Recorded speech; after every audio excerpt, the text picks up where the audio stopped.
ஒவ்வொரு நாளும் கொரோனா டைமில் நான் ஆலயத்தில் போய் ஜெபம் பண்ணி சாவி என்னுடைய கையில் இருக்கும் 2 நேரம் போவேன். தூத்து ஜெபம் பண்ணி மெழுகுவர்த்தி பற்ற வச்சு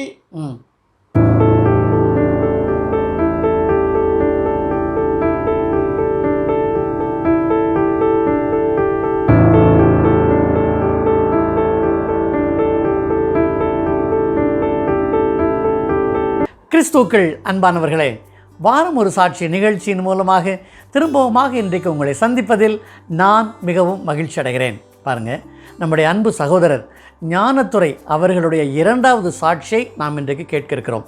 நாம் எல்லாருமே எதற்காக வேலை செய்கிறோம்? சம்பளம் வாங்குவதற்காகத்தான். யாராவது நான் வேலை செய்கிறேன் சம்பளம் வேண்டாம் அப்படின்னு சொல்லுவாங்களா? அதுக்கப்புறம் பாருங்கள், ஆண்டவருக்காக நீங்கள் ஒரு பொருத்தனை பண்ணுறீங்க, ஆனால் உங்களால் அதை நிறைவேற்ற முடியல. ஆனால் ஆண்டவராகவே அந்த பொருத்தனையை நிறைவேற்றுவதற்கு வழிவகை செய்து கொடுக்கிறார்.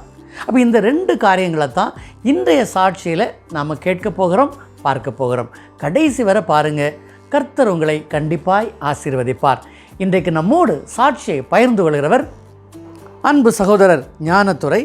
இவரது மனைவியின் பெயர் சகோதரி வின்ஸ் ஞானத்துரை. இவர்களுக்கு ஒரு மகன், அவருடைய பெயர் சாம் ஞானத்துரை. இவர்கள் தமிழ்நாட்டிலே திருநெல்வேலி மாவட்டத்திலே குங்கந்தான்பாறை என்ற இடத்தை சார்ந்தவர்கள். இங்கே மகாராஷ்டிராவிலே வசை பகுதியிலே குடும்பத்தோடு வசித்து வருகிறார்கள். எங்கே நாம் சாட்சியை கேட்கலாமா?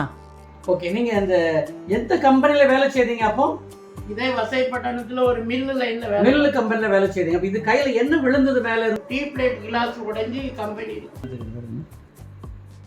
8 தையல் போட்டுருந்தேன். அப்பொழுது தான் அந்த ஆஸ்பத்திரியில் இருக்க சொல்ல ஒரு மணிக்கு நான் இயேசுவே இயேசுவேன்னு சத்தம் போட்டிருக்கேன். ரொம்ப எனக்கு இதாகிட்டு, இயேசுவே இயேசுவேன்னு சத்தம் போட்டிருக்கேன். எல்லாரும் காலையில் சொன்னாங்க. ஆனால் அப்போதான் நான் புரிஞ்சு கொண்டேன், இயேசு எனக்காக ரத்தம் சிந்தினார் என்று நான் புரிஞ்சு கொண்டேன். 8 தையல் எனக்கு போட்டிருந்து இதே வசை பணத்தில் மாணிக்கூரில் என்னை அட்மிட் பண்ணியிருந்து என்னை பார்க்கறதுக்கு 2 நாள் யாருமே வரலை. அக்கம் பக்கத்தில் என்னுடைய சகோதரன் நண்பன் எல்லாரும் இருக்காங்க. என் மனைவிக்கு ஹிந்தியும் தெரியாது. ஆனாலும் கவலைப்பட்டு கொண்டு இருக்கிற நேரத்தில் ஆலய முடியையும் நான் வீட்டுக்கு போனேன். வேலை செய்ய முடியாது, இந்த கையில் வச்சு பானை பிடிச்சி வேலை செய்ய முடியாது. வேலை செஞ்சு அந்த கை நரம்பு இழுத்து வச்சுக்கிடும். சரி, அப்ப நீங்க என்ன பொருத்தனை பண்ணீங்க? இந்த இட்லி வியாபாரம் ஆரம்பிக்கிறதுக்காக ஊழியம் பார்க்குறேன்னு ஆலயத்தை சுத்தம் பண்ணதுக்கு எந்த பலவீனம் வந்தாலும் உங்களுடைய ஆலயத்தை சுத்தம் பண்ணுவேன். ஆலயத்துக்கு ஒழுங்கா போக மாட்டேன். ஆனாலும் அந்த ஆலயத்துல சுத்தம் பண்ணுவதற்காக எனக்கு சம்பளமும் வேண்டாம், ஒண்ணும் வேண்டாம் என்று நான் அர்ப்பணித்து செய்கிறேன். சரி, எந்த ராத்திரி என்னை கூப்பிட்டாலும் இங்க இருந்து நான் அங்க பம்பாய்க்கு போயிருவேன். ஆலயத்துல வேலை இருக்குன்னா. சரி, அப்ப இந்த காயம் வந்து ஆறிட்டதுக்கு அப்புறம் சுகமாயிட்டு அதுக்கப்புறம் தான் நீங்க இட்லி வியாபாரம் பண்ணீங்க. இட்லி வியாபாரம் இதே கைனால நான் ஒரு 1000 நேரமாவது குழல் அடிப்பேன். இதே கைனால தான் எல்லா வேலையும் செய்கிறேன். இந்த வேதனை எல்லாம் கிடையாது. ஆமென். அப்ப இது வந்து ஆண்டவர் உங்களுக்கு கொடுத்த ஒரு பெரிய ஒரு சுகம் இல்லையா? என்னுடைய ஒரே தவறு, நான் என்னுடைய மகன் ஊழியத்துக்காக நியமிச்சது அவனை அர்ப்பணிக்கல. சரி, இப்ப அர்ப்பணிச்ச பிறகு கர்த்தர் பெரிய விடுதலையா கொடுத்து சந்தோஷமா இருக்கிறாங்க. ஆமென். நல்ல ஒரு சாட்சியை கேட்டேன் இல்லையா? பாருங்க, சகோதரர் தெளிவாக சொல்லியிருக்கிறாங்க. ஆரம்பத்தில் இந்த வசை பகுதியில் கம்பெனியில் வேலை செய்கிறாங்க. ஒரு ஆக்சிடெண்ட், அதில் வந்து அவங்களுக்கு சுகீனமாகறாங்க. அப்போ பொருத்தனை பண்ணுறாங்க, நான் உயிருள்ளவரை உம்முடைய ஆலயத்தை சுத்தப்படுத்தும் பணியை நான் செய்வேன் என்பதாக. அதன்படியே இதுநாள் வரைக்கும் ஆலயத்தை சுத்தம் பண்ணுறாங்க. அதற்காக ஊதியமாக எதையும் பெற்றுக்கொள்வதில்லை. ஆனால் பாருங்கள், கையில் உள்ள காயம் சுகமாயிட்டு, ஆனால் வலி இருந்து கொண்டே இருந்திருக்கிறது.